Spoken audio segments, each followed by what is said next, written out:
السلام علیکم ناظرین، میں ہوں امینہ خان۔ پروگرام ہے میری دھرتی میری دنیا۔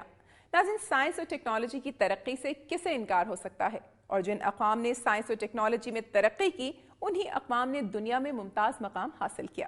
اس حوالے سے جاپان کی مثال ہمارے سامنے ہے۔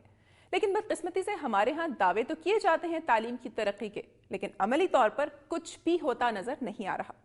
آج کے پروگرام میں اس حوالے سے ایک رپورٹ شامل کی جا رہی ہے۔ اس کے علاوہ صحت اور دیگر شعبوں میں عوام کو درپیش مسائل کا جائزہ لینے کے ساتھ ساتھ امن و امان کی صورتحال پر بھی ہماری نظر رہے گی۔ جی تو ناظرین، پروگرام کا باقاعدہ آغاز کرتے ہیں اور سب سے پہلے آپ کو لیے چلتے ہیں صوبہ سندھ کی جانب، نظر ڈالتے ہیں سندھ بھر سے موصول ہونے والی اہم رپورٹس پر۔ یوں تو میرپور ماتھیلو گھوٹکی کا ضلعی ہیڈ کوارٹر ہے اور ضلع بھر کے تمام افسران کے دفاتر میرپور ماتھیلو میں ہی قائم ہے۔ تاہم ضلع انتظامیہ اور عوامی نمائندوں کی عدم توجہ کے باعث شہر مسائل کی آماج گاہ بنا ہوا ہے۔ جگہ جگہ گندگی کے ڈھیر، تجاوزات کی بھرمار اور ٹوٹی سڑکیں ضلع انتظامیہ اور عوامی نمائندوں کی نااہلی اور بے حسی کی داستان سنا رہی ہیں۔ آئیے دیکھتے ہیں میرپور ماتھیلو سے ظفر اقبال کی یہ رپورٹ۔ گھوٹکی کا ضلعی ہیڈ کوارٹر میرپور ماتھیلو گندگی، ناجائز تجاوزات اور بے ہنگم طریقے سے شہر میں کھڑے ہونے والے ٹھیلوں کے باعث مسائل کی آماج گاہ بن چکا ہے، جبکہ شہر میں دن رات گھومتی ہوئی گائے بھینسوں نے تو نہ جانے کتنے افراد کو زخمی کر دیا ہے۔ شہر کے مرکز میں پھینکا جانے والا کوڑا کرکٹ کئی روز تک پڑا رہنے سے علاقہ تعفن زدہ ہونے سے شہر میں وبائی امراض پھوٹنے کا خدشہ ہے۔ شہر کے کونے کونے میں قبضہ مافیا کی شکل اختیار کرنے والی ریڑھیوں، ٹھیلوں اور سڑک کے بیچ ایزی لوڈ کا کاروبار کرنے والے افراد کا کہنا ہے کہ میونسپل انتظامیہ ان سے 3 روپے یومیہ وصول کر کے انہیں کھڑا ہونے کی اجازت دیتی ہے۔ جو کامیڈی کا جو بندہ ہے وہ 3 روپے کے LRP کے حساب سے ڈیلی لیتا ہے۔ اس ضمن میں شہریوں کا بھی یہی کہنا ہے کہ میونسپل انتظامیہ شہر میں کھڑی ہونے والی ریڑھیوں اور دکانداروں سے بھتہ وصول کر کے ناجائز تجاوزات کے خاتمے میں خود سب سے بڑی رکاوٹ ہے۔ اس شہر کی خوبصورتی جو ہے وہ تباہ ہو کر رہ گئی ہے۔ جگہ جگہ پہ ریڑیاں ہیں، نہ عورتیں شہر میں آ سکتی ہیں، نہ کاروبار بچا ہے، اور جو یہاں کی انتظامیہ ہے خاص طور پہ ٹاؤن والے، وہ لوگوں سے پیسے لے کر ان کو جو ہے یہاں پہ ریڑیاں رکھوا رہے ہیں۔ ڈی سی او کو کئی مرتبہ کہا ہے لیکن آج تک کبھی نہ ڈی سی او نے وزٹ کیا ہے، نہ اس پہ کوئی توجہ دی ہے۔ شہر کی داخلی شاہراہ ٹوٹ پھوٹ کا شکار ہے اور سڑک کی تعمیر کا کام ادھورا رہ جانے سے شہریوں کو سخت مشکلات کا سامنا ہے۔ میرپور ماتھیلو ضلعی ہیڈ کوارٹر ہے اور تمام افسران کے دفاتر میرپور ماتھیلو میں ہی قائم ہیں، تاہم شہر اور شہریوں کے مسائل سے بے خبر ضلع بھر کے افسران کی توجہ محض آفیسرز کالونی میں تعمیر کی جانے والی اپنی عالیشان رہائش گاہوں پر ہی مرکوز ہے۔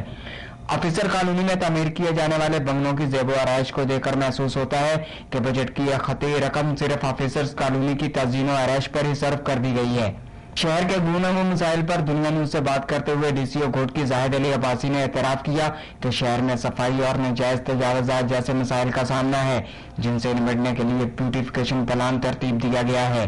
پلان کے تحت سڑک کے دونوں طرف خوانچہ فروشوں اور ٹھیلے والوں کو متبادل جگہ فراہم کی جائے گی۔ صفائی کا بالکل ہے ایشو وہاں پہ، کیونکہ کنجسٹیشن ہے وہاں پہ، پراپر وہ بیوٹیفیکیشن پلان نہیں بنا ہوا ہے، تو ابھی ہم نے مطلب بالکل کنکریٹ کی سیمنٹڈ ہم ڈسٹ بنس بڑی شہر میں مختلف جگہوں پہ وہ انشاءاللہ بنا رہے ہیں، وہ ہم نے پلان بنایا ہے، تو وہ کوشش کریں گے کہ کیونکہ یہ اس اے 2 وے پروسیس، یہ عوام کو بھی دیکھنا چاہیے کہ ہر جگہ پہ وہ گندگی نہ پھیلائیں، جو ڈیزگنیٹڈ پلیسز ہیں وہ ہم انشاءاللہ ان کی اناؤنسمنٹ کرائیں گے، تو ان کو بھی چاہیے کہ وہ بھی وہاں پہ جو ہے کچرا وغیرہ اپنا پھینکے۔ شہر میں جگہ جگہ گندگی کے ڈھیر، ٹوٹی پھوٹی سڑکیں اور دھول اڑاتی گلیاں ضلع انتظامیہ اور عوامی نمائندوں کی نااہلی کا منہ بولتا ثبوت ہے۔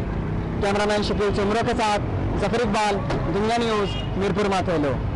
ضلع ہیڈ کوارٹر میں صحت و صفائی کی صورتحال آپ نے ملاحظہ کی۔ ضلع انتظامیہ کی ذمہ داری ہے کہ وہ اس سلسلے میں اقدامات اٹھائے، لیکن حیرت تو اس بات کی ہے کہ منتخب نمائندے جنہوں نے ووٹ لینے کے لیے پھر عوام کی طرف رجوع کرنا ہے، وہ صورتحال کا نوٹس کیوں نہیں لیتے۔ امید کرتے ہیں کہ ضلع انتظامیہ اس حوالے سے ٹھوس اقدامات اٹھائے گی اور ہمارے منتخب نمائندے اس عمل کی مکمل نگرانی کریں گے۔ اور اب ایک نظر میں جائزہ لیں گے صوبہ سندھ کی چند خبروں کا۔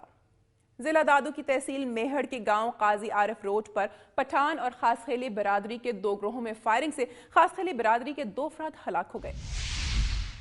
مہیڑ کے گاؤں قاضی عارف روڈ پر پٹھان اور خاص خیلی برادری کے 2 گروہوں میں 2 سال قبل تصادم میں قتل ہونے والے ذوالفقار پٹھان کے مقدمے کی سنوائی پر عدالت جاتے ہوئے دونوں فریقین میں فائرنگ کے نتیجے میں ایک گروپ کے 2 افراد اللہ ڈینو خاص خیلی اور ایوب خاص خیلی موقع پر ہلاک ہو گئے، جبکہ مسلح ملزم فائرنگ کرتے ہوئے فرار ہو گئے۔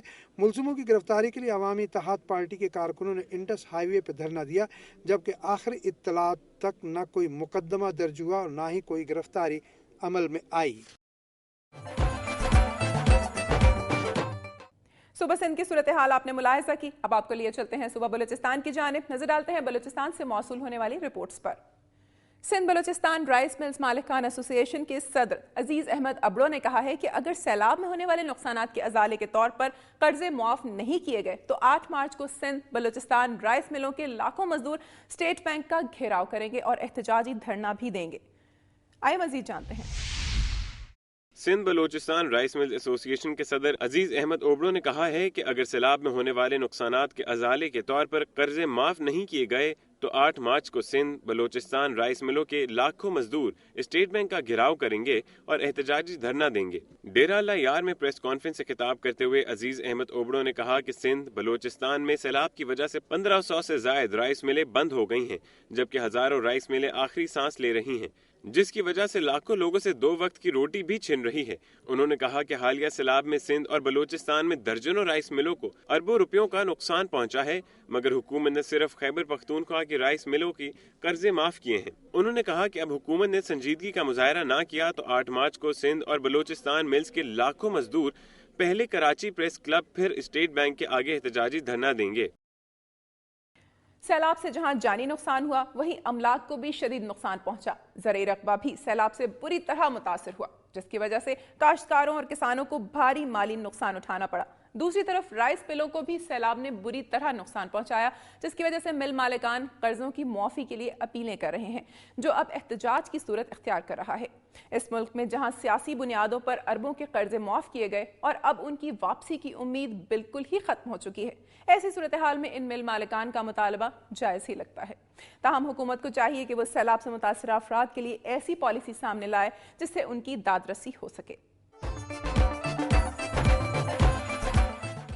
ناظرین، وقت ہوا ایک بریک کا، جس کے بعد آپ دیکھ سکیں گے وفاقی وزیر سائنس و ٹیکنالوجی میر چنگیر خان جمالی نے کہا ہے کہ مسلم لیگ نون اختلافات کی سیاست کو چھوڑ کر مفاہمت کی سیاست کو فروغ دے۔